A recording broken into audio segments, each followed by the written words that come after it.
ఆరోగ్యము, ఇవి లేవండి. కానీ ఈరోజు ప్రియ దేవుని బిడ్డలారా, మనుషుడు దేనికోసం ప్రయాసపడుతున్నాడంటే సిరి సంపదల కోసమే. ఆరోగ్యాన్ని కూడా లెక్క చేయకుండా రేయి పగలు కష్టపడుతూ ఉంటారు. ఎప్పుడు లేచి వెళ్ళిపోతారో, ఎప్పుడు ఇంటికి వస్తారో కూడా తెలియదు. దేనికరా ఇంత ప్రయాస అంటే, మేము బాగుండాలి, నా పిల్లలు బాగుండాలి, ఎంతో కొంత కూడబెట్టాలి అనే ఆలోచనతోనే ప్రియ దేవుని బిడ్డలారా ప్రయాసలు కొనసాగుతూ ఉన్నాయి. అయితే ఇతడు కలిగి ఉన్నది ఏంటంటే ఒక రోగం కలిగి ఉన్నాడు. అతను కలిగిన రోగం పేరేంటి? కుష్ఠరోగం. ఈ కుష్ఠవ్యాధి గురించి తిరగని దేశాలు లేవండి, తిరగని వైద్యశాలలు లేవంట. ఈ వైద్యశాలల దగ్గరికి వెళ్ళి ఖర్చు పెట్టినంత వరకు డబ్బు ఖర్చు పెడుతూనే ఉన్నాడు. కానీ నయమానికి ఏం కలగల? స్వస్థత కలగల. హల్లెలూయా. స్వస్థత కలగల. చాలా డబ్బు ఖర్చు పెట్టాడు, చాలా మంది వైద్యుల దగ్గరికి తిరిగాడు, కానీ ఎక్కడ ఫలితం అనేది లేదు, ఎక్కడ ఫలితం లేదు. ప్రియ దేవుని బిడ్డలారా, రోజులు గడిచే కొద్దీ రోజు రోజుకి ఏమవుతుందంటే రోగం ఎక్కువైపోతుంది, కుష్ఠరోగం ఎక్కువైపోతుంది, బయటికి తిరగలేని పరిస్థితి ఏర్పడుతూ ఉన్నది. ఎట్లాగే ఉండగా ప్రియ దేవుని బిడ్డలారా, సిరియనులు గుంపులు గుంపులుగా ఎక్కడికి వెళ్ళారు? ఇశ్రాయేలు దేశం మీదకి యుద్ధానికి వెళ్ళారు. హల్లెలూయా. మీరు నేను చదవమన్నప్పుడే చదవటం కాదు, వాక్యం మైండ్లో ఉండాలి. చదవమన్నప్పుడు మధ్యలో చదవమన్నప్పుడు ఎదురులో అనుకుంటున్నారు వాక్యాలు ఎక్కడ ఉండి లైన్ కూడా మర్చిపోతున్నారు.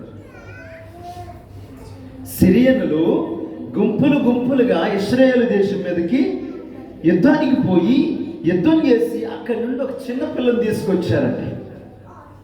అక్కడి నుండి ఒక చిన్న పిల్లని చెరగా తీసుకొచ్చారు, బందీగా తీసుకొచ్చారు, అంటే దాసిగా తీసుకొచ్చారు. తీసుకొచ్చిన పిల్లని ఏం చేశారంటే నయమాను భార్య దగ్గర పరిచారం చేయటానికి పెట్టారు. హల్లెలూయా. ఎక్కడ చిన్నది? చిన్నది ఏ దేశం చిన్నది అమ్మా? టక్కని చెప్పండి నాకు. సిరియా దేశ పిల్ల, ఇశ్రాయేల్ దేశ పిల్ల? కొంతమంది సిరియా అన్నారు, కొంతమంది ఇశ్రాయేల్ అన్నారు. వాళ్ళు యుద్ధానికి వెళ్ళింది ఏ దేశం మీదకి? యుద్ధానికి వెళ్ళింది వాళ్ళు సిరియా దేశపు వాళ్ళు, నయమాను వాళ్ళు ఇశ్రాయేల్ దేశం మీదకి యుద్ధానికి వెళ్ళారు. మీరు క్లారిటీగా వినాలి, క్లారిటీగా అర్థం చేసుకోవాలి.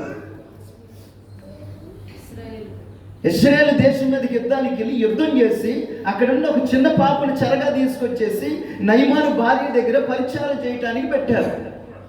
పరిచర్య చేస్తా ఉన్నది. పరిచర్య చేసేటప్పుడు నయమాన్ని పరీక్షించి చూసింది. హల్లెలూయా. పరీక్షించి చూసింది నయమాను కలిగి ఉన్నదేంటో. ఏం కలిగి ఉన్నాడు నయమాను? తెల్లని కుష్టు కలిగి ఉన్నాడు. చూసింది. ప్రియ దేవుని బిడ్డలారా, ఒక మాట జ్ఞాపకం చేసుకోండి. ఇశ్రాయేలు దేశపు వారు ఎవరిని సేవిస్తారు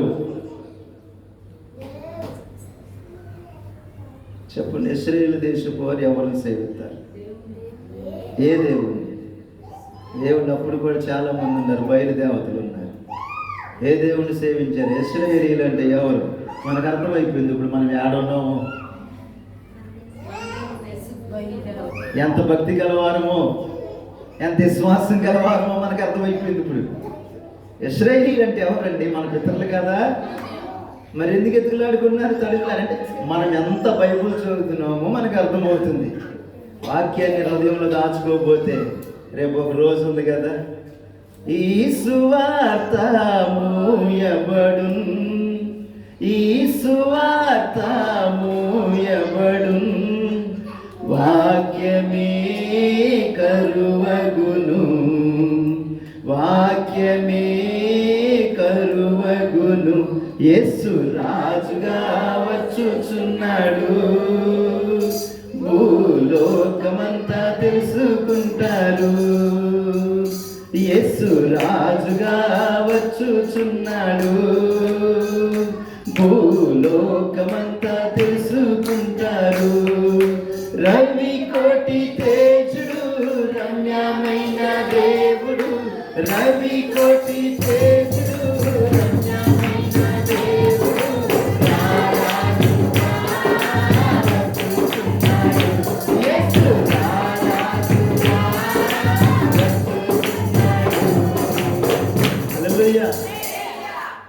ఆ సువార్త మోయబడిపోయి వాక్యం కరువైనప్పుడు ఎక్కడ దొరకాలి? ఇప్పుడు వాక్యం నువ్వెక్కడ రాసుకోవాలి?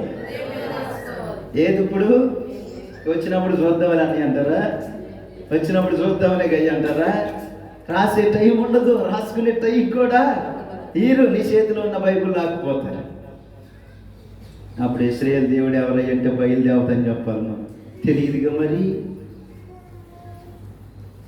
ఇశ్రాయేలు బయలుదేవతని వాళ్ళు ఏం చేశారు? బయలుదేవతను కొలిసేవాళ్ళు. ఈనాటికి ఉంది, ముస్లిమ్స్లో ఒక పండుగ ఉంది. చేతుల్లో బ్లేడ్ పెట్టుకొని షర్ట్ ఇప్పేసి కోసేసుకుంటారు, రక్తాన్ని గార్చేస్తారు. అంటే బయలుదేవతకి ఏం వేసినట్టు? అది నైవేద్యం అర్పించినట్లంట. ఏలియా దగ్గర బందీని కాశారు కదా, బయలుదేవతకు మీరు చేయండి అంటే వాళ్ళు కోసేసుకొని కందకం తీసి దాని నిండా నీళ్లు పోసి దాని మీద కట్టెలు పేర్చి మాంసాన్ని పెట్టి, తడి మాంసాన్ని పెట్టి బయలాదేని కాల్చు అని కోసుకుంటారు. ఎప్పటికీ రాదు. ఏలియా ప్రార్థన చేస్తాడు. ప్రార్థన చేస్తా ఉండగానే ఆకాశం నుండి అగ్ని దిగి వచ్చి ఈ నేలలో ఉన్న మాంసాన్ని, కట్టెలను ఏం చేసింది? అగ్ని కాల్చేసి. సర్వశక్తి కలిగిన దేవుడు మన దేవుడు. హల్లెలూయా. నిర్లక్ష్యంగా జీవిస్తే నిర్లక్ష్యంగానే పోతాం. నిర్లక్ష్యంగా సేవించకూడదు. నీ దేవుడు ఏ దేవుడు? నిర్లక్ష్యం వహించే దేవుడా? చేతగాని దేవుడా? ఈ దేవుని బిడ్డలకు జ్ఞాపకం ఉంచుకోండి. నీ దేవుడు సర్వశక్తి కలిగిన దేవుడు. ఆయన ఇశ్రాయేలీల దేవుడు. ఇశ్రాయేలీల నుండి ఒక చిన్నదాన్ని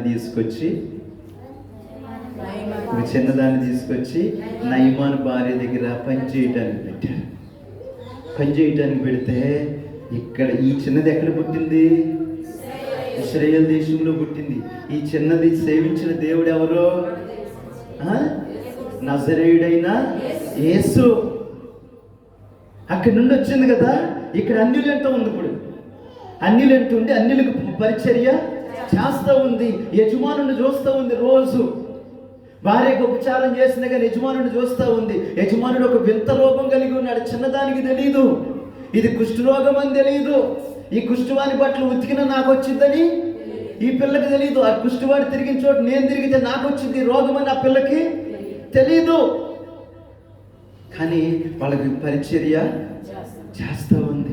చేస్తా ఒక రోజున అమ్మగారితో మాట్లాడుతుంది. అమ్మగారు ఏంటే అమ్మా, అయ్యగారు ఏంటి అట్టున్నాడు? త్వరగా ఏంటమ్మా అట్టున్నాడంటే, దేవుని బిడ్డలారా, ఆమె చెబుతుంది నీ యజమానుడికి ఒక రోగం ఉంది. ఆ రోగం పేరేంటో తెలుసా? కుష్ఠ రోగము. అదేంటమ్మా? అదొక వింతైన చొప్పే. మరేంటి? ఏ వైద్యుడి దగ్గరికి వెళ్ళలేదా అంటే, వైద్యుల దగ్గరికి వెళ్ళలేదేంటే, ఎంతమంది వైద్యులు ఉన్నారు అంతమంది దగ్గరికి తిరిగేశాడు. ఎంత డబ్బు ఖర్చు పెట్టాలి అంత డబ్బు ఖర్చు పెట్టాడు. మరి అదేంటమ్మా రోగం తగ్గలేదా? ఎక్కడ తగ్గలా, ఎక్కడ బాగుపడ్డా? మా డబ్బు అంతా పాడైపోయిందిగా. అయిపోయిందే, పోతే పోని, రోగం కుదర్చబడలేదుగా. అంటే అప్పుడంటది ఆ చిన్నది, దేవుని బిడ్డలారా, ఆ చిన్న చెప్పే మాట ఏంటి తెలుసమ్మా? నువ్వు ఇంతమంది వైద్యుల దగ్గరికి తీసుకెళ్ళారు కదా, ఇంత డబ్బు ఖర్చు పెట్టారు కదా, అయితే నేను ఒక మాట చెప్తా, వింటారా?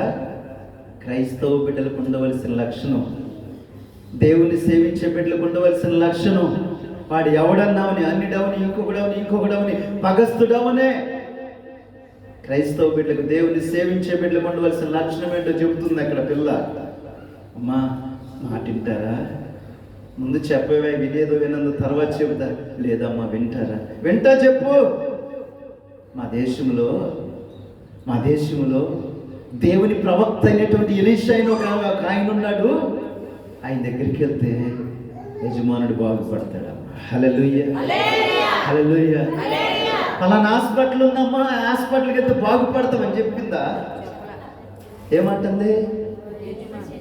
నా దేవుని ప్రవక్త అయినటువంటి ఎలీషా అయిన ఒక ఆయన ఉన్నాడు, ఆయన దగ్గరికి వెళ్తే తప్పకుండా బాగుపడతాడు. ఈ దేవుని బిడ్డలారా, ఆ చిన్న దానిలో విశ్వాసం చూడండి ఎంత ఉందో.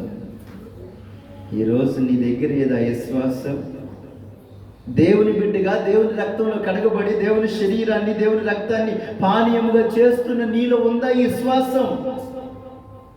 ఆ చిన్నది చెబుతుంది, అమ్మా నా దేశానికి తీసుకెళ్ళు,